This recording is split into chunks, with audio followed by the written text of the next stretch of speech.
Muy buenas, bienvenida a un episodio más que creo que va a ser apasionante. Reconozco que ha sido una ardua labor de investigación, pero en la que me lo he pasado pipa. Hablamos de Occidente, de historia, de entender la cultura y la sociedad en la que estamos viviendo ahora. Apasionante. Contexto. Fin de semana en Pamplona, vamos de turisteo, vamos a visitar la catedral esplendorosa y nos encontramos con una exposición barra reflexión. Ellos mismos dicen, los que lo organizan, que más que una exposición es una reflexión sobre actualidad e historia, es decir, histórico porque la sociedad occidente, y digo occidente porque no tiene nada que ver las culturas ni nuestra historia, comparar China con Alemania. Con Occidente en general, ¿no? Y dice que nos hemos encontrado con 3 encrucijadas a lo largo de la historia donde si no hubiera ocurrido lo que ocurrió en la sociedad, pues no estaríamos donde estamos. Podríamos decir para bien o para mal. Bueno, pues yo digo para bien, porque si no tú y yo no estaríamos.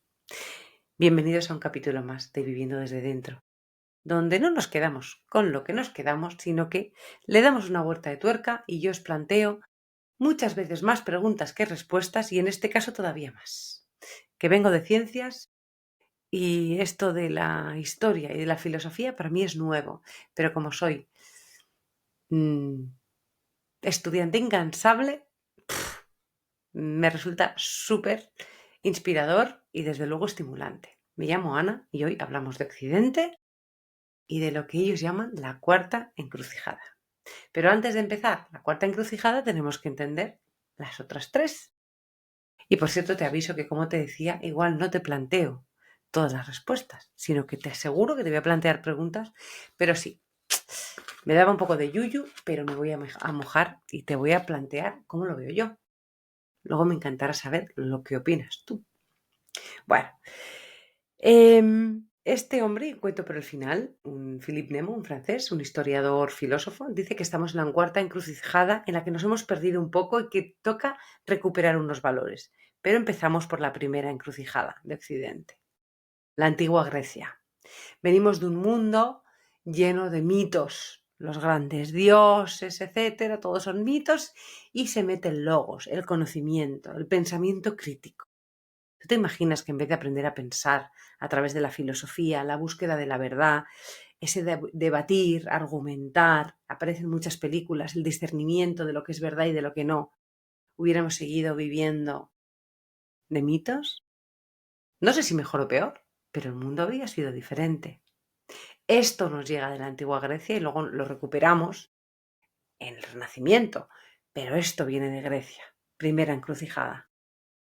El conocimiento, el pensamiento crítico, la búsqueda de la verdad. Buah, a mí eso ya me pone los pelos de punta, la verdad. Luego lo hablamos. Segunda encrucijada, Roma. Se venía de un mundo donde el que mandaba era el más fuerte. Podríamos argumentar que todavía manda el más fuerte y que hay es como que la vida no vale nada, pero mira películas de antes, o sea, la vida todavía valía menos. Y ley, vamos, si eras de los fuertes, ala, pues eso, fíjate tú la esclavitud o en la antigua Roma empiezan las leyes, concepto de ciudadanos, de una justicia universal.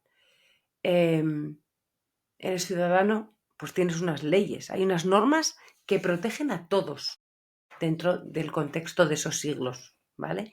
Pero ahí empieza el derecho. Y de hecho, mucho del derecho actual está basado en el derecho romano. No voy a entrar en analizar si se cumplen las leyes hoy en día, no, pero el concepto de que existan leyes, ¿vale? Segunda encrucijada. Hay una estructura de las sociedades, de las ciudades, ética, basada en la moral también, ¿vale? Y por supuesto, hay una libertad que está asociada a la responsabilidad. Si no, aquello era todo un locurón. Pues si uno se compara los romanos pues con los vikingos en las películas, que yo no digo que sean así, pero era como más loco. Yo ahora si quiero te clavo una espada y ya está. Pues no, eso, aquello, tenía consecuencias, ¿vale? ¿Qué habría pasado si no aparece esa ley? Pues ahora, imagínate si ahora nos quejamos de que hay cosas que son injustas, pues imagínate si ni siquiera estuviera el concepto, ¿vale? Justicia, en mayúsculas. Tercera encrucijada, cristianismo. Al ser humano se le empieza a ver como algo digno. No es solo una serie de valores, la iglesia, no. El amor, la compasión, como valores universales, la protección del vulnerable, la igualdad entre las personas, todo eso como valores cristianos que merecen la pena ser mantenidos. Y aquí una vez más no te hablo de las personas, es decir, la iglesia, que dices, ya, pero matar, no, te hablo de los valores que hay detrás, porque podríamos decir, España es democrática, pero hay gente que no es democrática en los gobiernos, vale, pero no, por concepto, ¿vale? Los valores cristianos, ese amor, compasión, protección al vulnerable, la igualdad. ¿Por qué? Porque el valor está en esos valores, el valor está en el ser humano. ¿Qué habría pasado sin esos valores? Lo que hoy consideramos bondad, valores cristianos, humay, compasión, amor, etcétera, sin esa justicia y sin ese conocimiento de los romanos, griegos y del cristianismo. Esas son las tres encrucijadas. Para bien o para mal, el mundo habría sido diferente, porque no se lucha por algo más grande que uno mismo, y eso es algo muy bonito. Vale, eso es historia. Se plantea en la exposición Reflexión la cuarta encrucijada.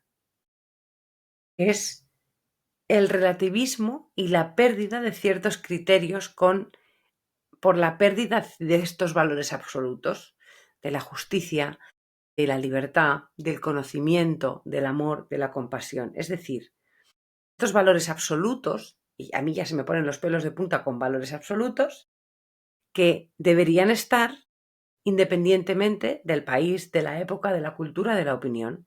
Y los nombra, ¿no?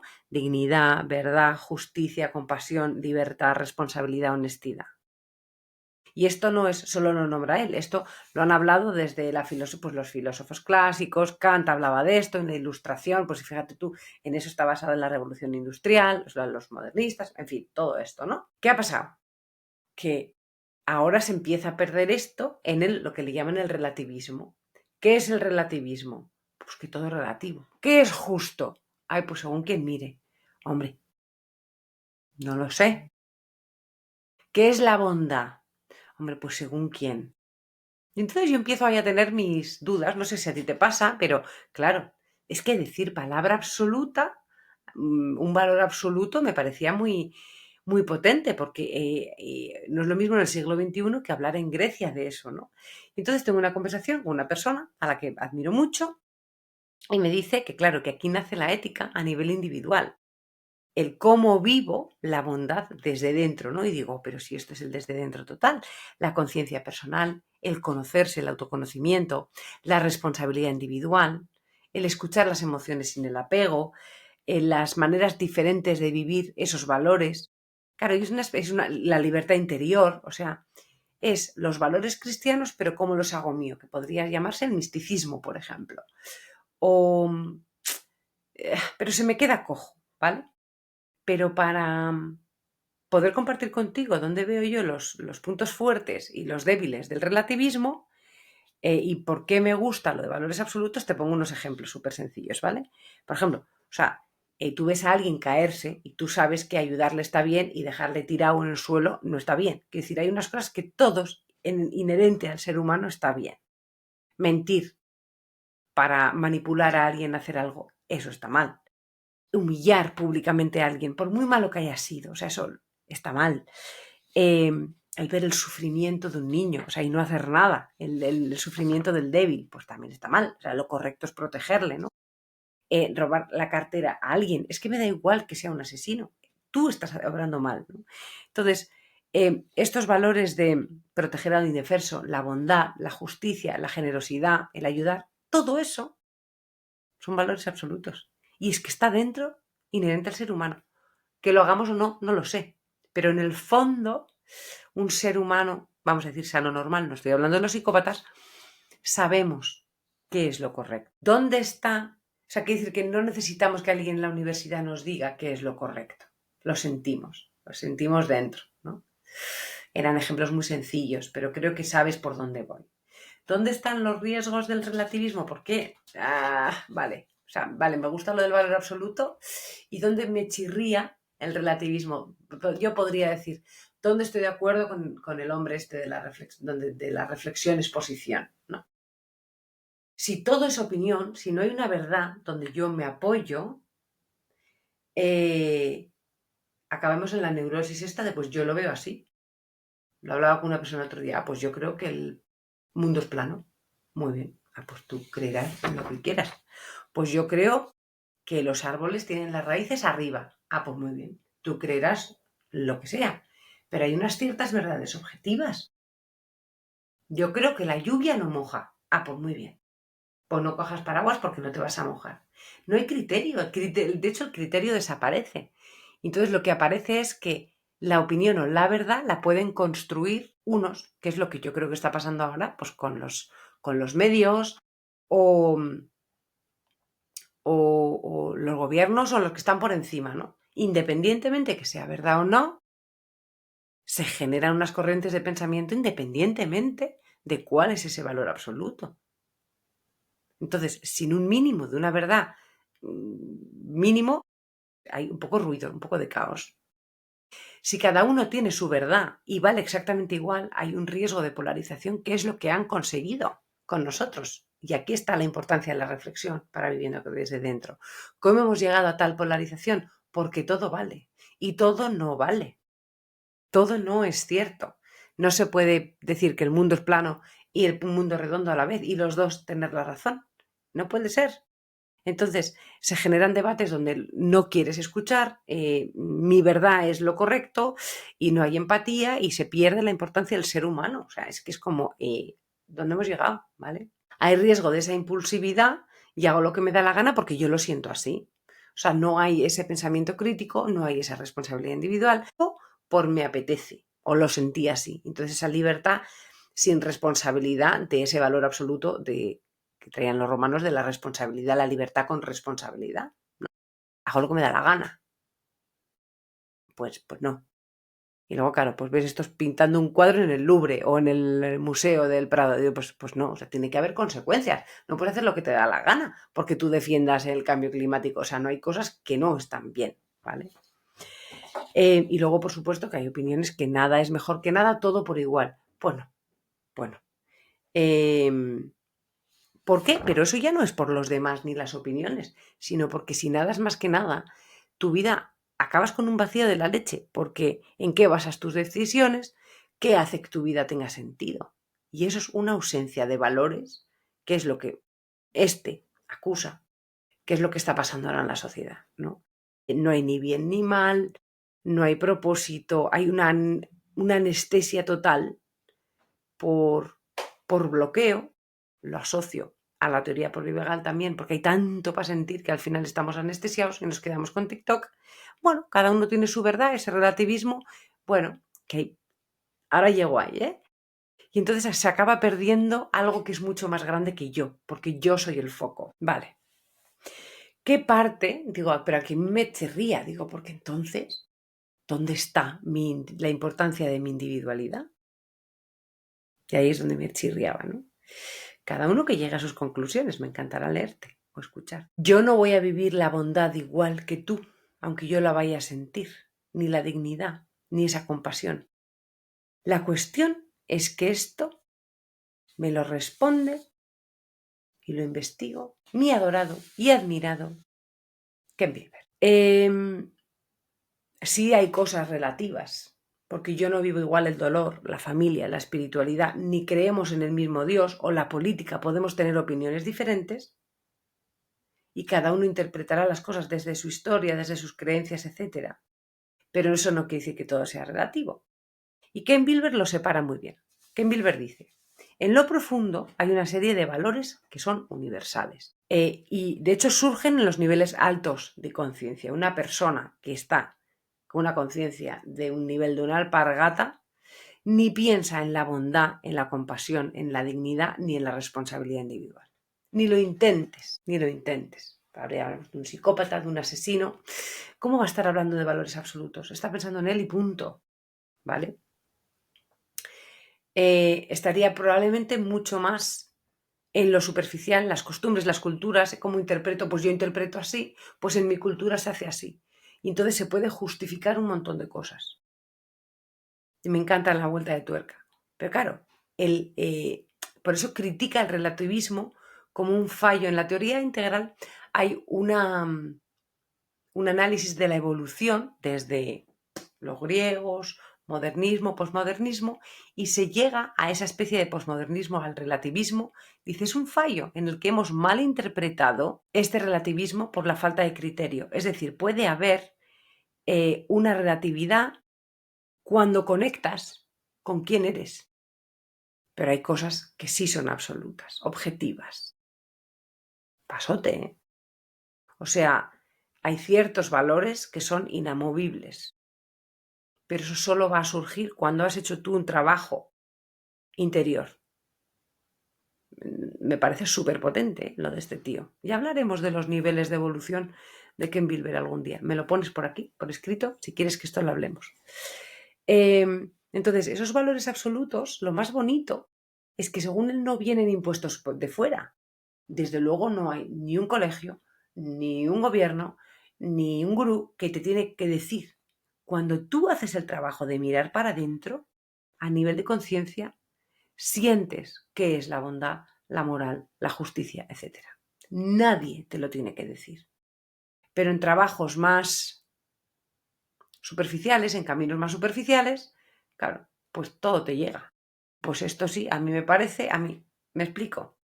Pero claro, al final, ese camino lo haces tú y eso es individual y eso es muy relativo, porque yo he podido llegar a mis conclusiones que son muy parecidas a las tuyas y por eso un musulmán podrá hablar tranquilamente con un cristiano cuando están los dos en niveles altos de conciencia.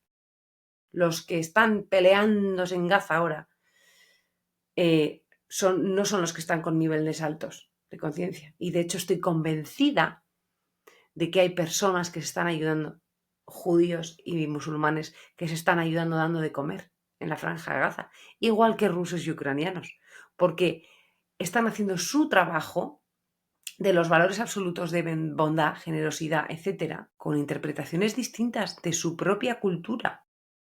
Pero la cultura no se ha vuelto la justificación para actuar de una manera diferente. Espero que esto se entienda porque esto es muy, muy, muy importante. Entonces no es usar la ideología, ni la cultura, ni el pensamiento para justificar mis actos. Yo hago mi proceso y llego a la misma conclusión que la persona.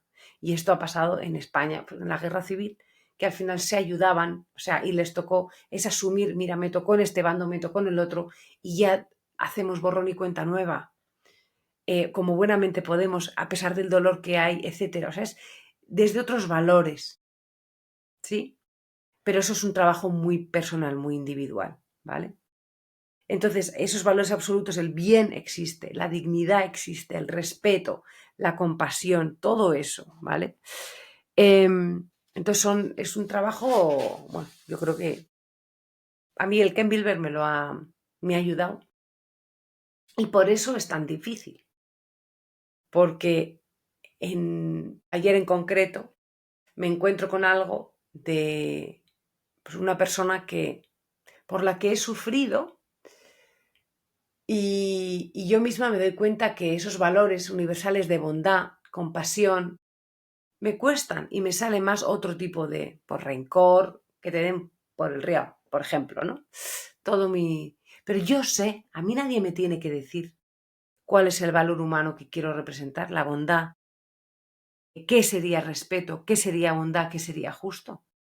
Y de hecho, cuando no actúo así, soy yo la primera que no me siento bien. No me lo tiene que decir nadie. Lo que pasa es que como ser humano tengo limitaciones, pero nadie me lo tiene que decir. Y esa es una de las encrucijadas en las que estamos, en las que el relativismo se ha convertido en esa justificación, pero porque estamos desconectados con esa verdad en mayúsculas. A mí me ha resonado esto, no sé a ti.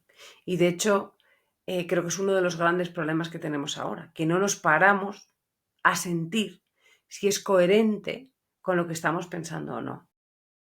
Es decir, estoy incómoda porque he hecho algo mal, estoy incómoda porque el otro me ha hecho daño, porque realmente esa no soy yo, porque no estoy siendo coherente con mis valores, que creo que esa verdad absoluta ya la sé y no estoy siendo coherente, aunque igual no puedo hacer de otra manera, ¿eh? O sea, esta persona, he sufrido por esta persona y yo ahora no le puedo decir, pues te regalo mi casa, ¿sí?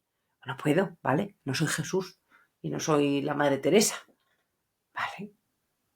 Pero eso no quita que yo sienta qué sería actuar con bondad, aunque no me salga. O el perdón, yo sé lo que es el perdón. Y sé que cuando no perdono sufro. Yo la primera, pero a veces no me sale. O olvidar, o lo que sea, ¿no? Espero que esto te haya ayudado y me encantaría que me dijeras si lo ves como una encrucijada. Yo sí, desde luego, no sé si es la única causa de crisis de valores que tenemos en el siglo XXI, pero creo que sí, tenemos un poco, por esa neurosis de la que te suelo hablar, y porque todo vale, todo depende de cómo lo veo yo y ya está. Un poco por vagancia también, porque implica tener que darle vueltas al coco, pensar, aprender. Fíjate, todo parte de la primera encrucijada del logos, aprender conocimiento y pensamiento crítico. Hay filosofía. Procuro hacértelo facilito. Y porque cada vez al estar más desconectados con todo lo que somos y con la incapacidad que tenemos de sostener lo incómodo, pues a eso le sumas que tenemos Netflix, Amazon, las compras, Instagram, ¡buah! El malestar lo podemos quitar en súper rápido y no tenemos tiempo para pensar ni reflexionar. Y es a la vez lo que nos lleva a una vida 1000 veces más plena. Desde luego así se desarrolló el mundo. Creo que tenemos que echar el freno, porque cada vez la vida es más superficial y no es a través, yo creo, que el del relativismo o del TikTok y donde lo vamos a profundizar. Ahí lo dejo. Ya me contarás qué te parece. Un besito y hasta el siguiente episodio.